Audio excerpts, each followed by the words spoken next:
Yeah, sure. Obviously, looking forward to getting underway. It's been a long time coming.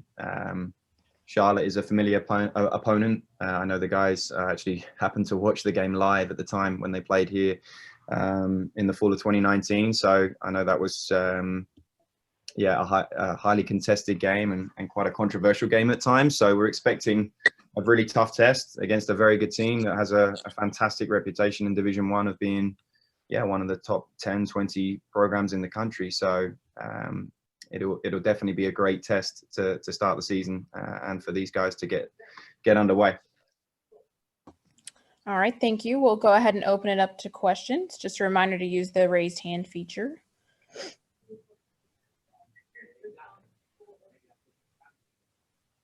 Kevin Kinder, go ahead. Did you get a practice game in last weekend? I know there was some plan or some thought about doing that. And what were the results of that? Did you learn anything, get any more insight? Yeah, we were able to play Old Dominion on Saturday. So we traveled down there. We won the game 2-1. Another Conference USA team that has a good reputation, and I think 12 of the last 16 national tournaments they've made it to. So really pleasing to get a good result. And yeah, really the most valuable part was getting 90 minutes, being on grass again for the first time since November, and having that experience before we obviously go to Charlotte. The original plan was to be going to Coastal and starting our season. It probably worked out in our favor, if I'm really honest, just to have another exhibition game and actually build the guys back up a little bit in terms of fitness and then just that experience. So we've reflected a lot on the performance, finished some individual feedback today, and now we turn our attention to Charlotte, who have already played twice this season and had some preseason friendlies of their own. So we'll have to hope that the physical aspect of the game is something we can match when it comes to what Charlotte will bring. Quinn, go ahead. Hey, Coach. Quinn here. Wanted to ask you about how do you feel about going to Charlotte, and what are you hoping your guys and you can get out of the spring, heading into the fall, preparing for the fall with a non-pandemic season? Yeah, I mean, probably most looking forward to playing in true competition. And again, no better first game than someone that's highly regarded in Division One and a top 25 program year after year. So I have a lot of respect for what that program has achieved. What I hope to accomplish is to learn about this group, to learn about our players, to understand how they deal with adversity, how they deal with a trip to Charlotte to start the season. To see what our players are truly made of, quite honestly. We have a lot of expectations for this group and a lot of shared optimism amongst the players and the staff in terms of what this group is capable of.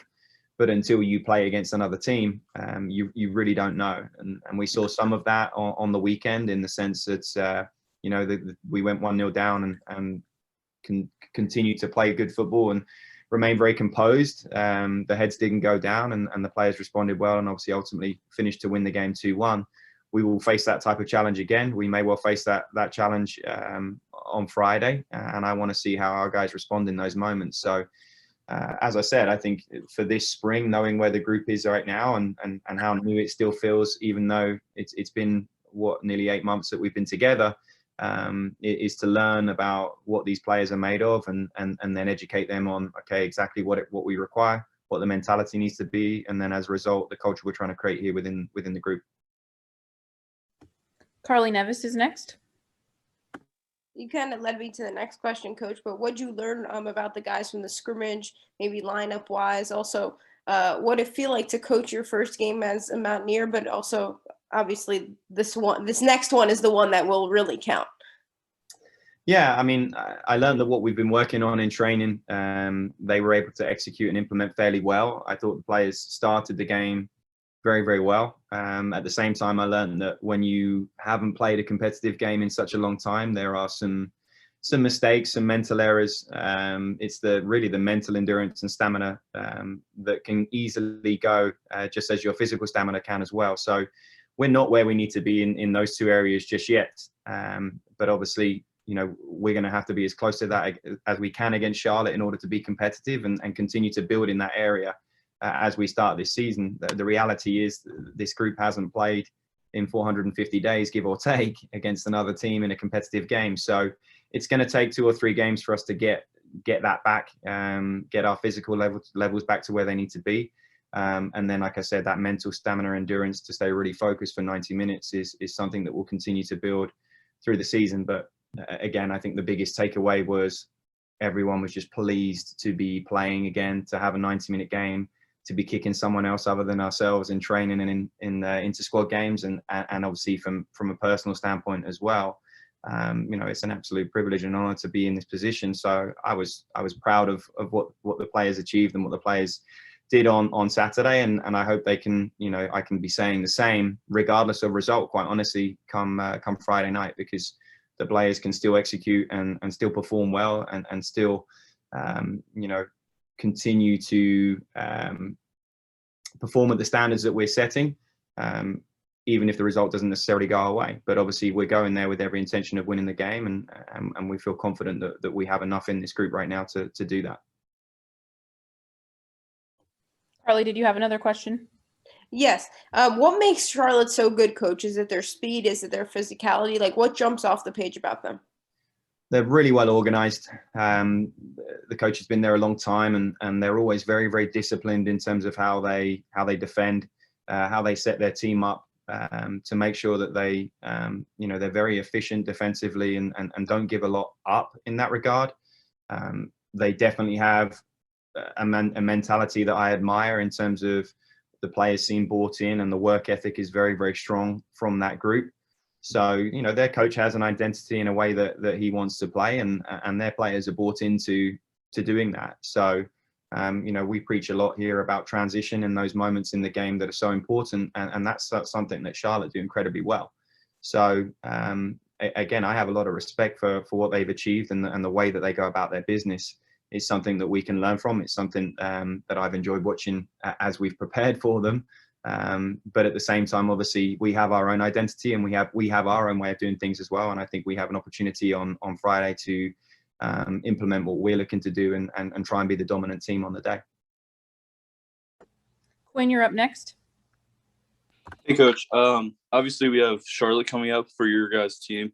But in MAC play, what does it mean to be facing off against some of this high-level competition like Akron, Western Michigan, Bowling Green, just in this MAC conference this year?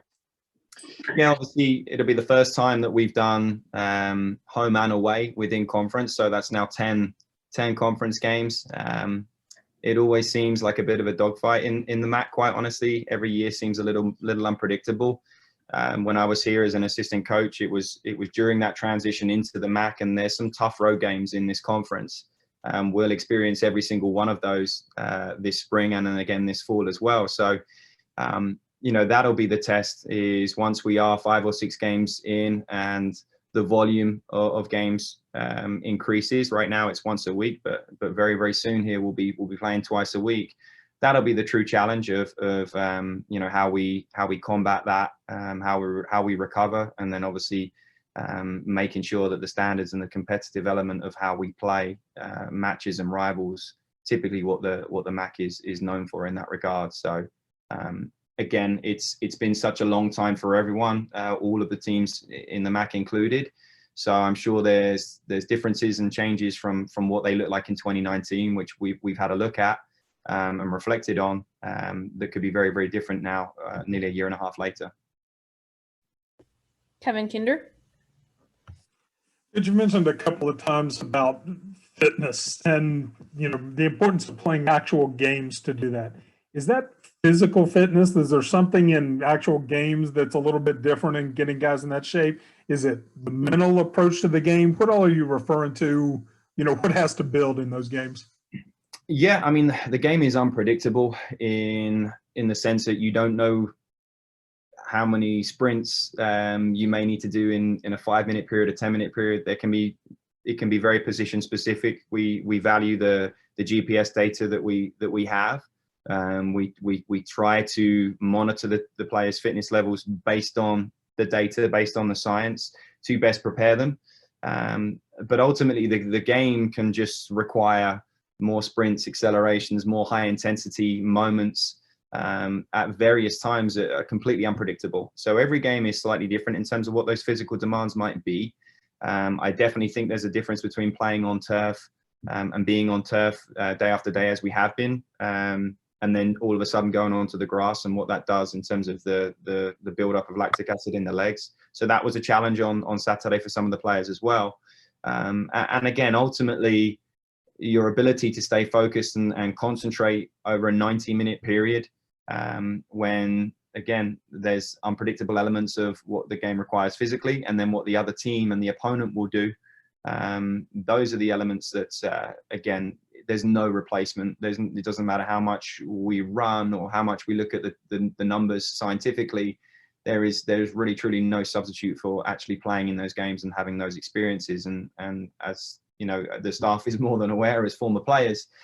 Once you start to get tired and you start to think about that, that's when you're not focused on what you need to be doing tactically and what you need to be doing to help the team. So we need to get past those moments a little quicker. And again, you know, we will likely have the disadvantage on Friday. I don't mind saying that when it comes to the number of games that Charlotte have had up to this point in the spring season. Any other questions for Coach? Oh, Quinn, go ahead. Hey, Coach. One more question. With Steven Tsukowski, obviously a senior this year, since you've been here, what have you seen from him? What has he meant for you and for this team, just in general? Yeah, Tex is obviously a very, very good goalkeeper. He helps in the sense that he's incredibly comfortable with the ball at his feet. You know, that's, if you like, the modern day goalkeeper now, that they're very comfortable using their left and right foot. We could quite honestly put him into any exercise or training exercise, and he would look just fine as an outfield player. So that gives us a lot of comfort when we build the game and we're looking to play out from the back and possess the ball, that, you know, if there is pressure, which there will be from Charlotte, that, you know, we can play back to Tsukowski and feel incredibly comfortable with him there. And then just from a leadership perspective, obviously he's been around the program for a long time. You know, he was brought here under Marlon and under the previous head coach. So I've been really pleased with not just him, but Kevin and Pau, and if you like, the core seniors that have been part of this group the longest in terms of their openness to some changes and to maybe my approach. And then, if you like, echoing that sentiment and being kind of leaders of change in some areas of how we conduct ourselves to obviously help this program grow and if you like, you know, meet the vision and the ambition that I have and the rest of the staff have for where this program's heading. All right, that'll do it. Thank you so much, everyone. Thanks, guys.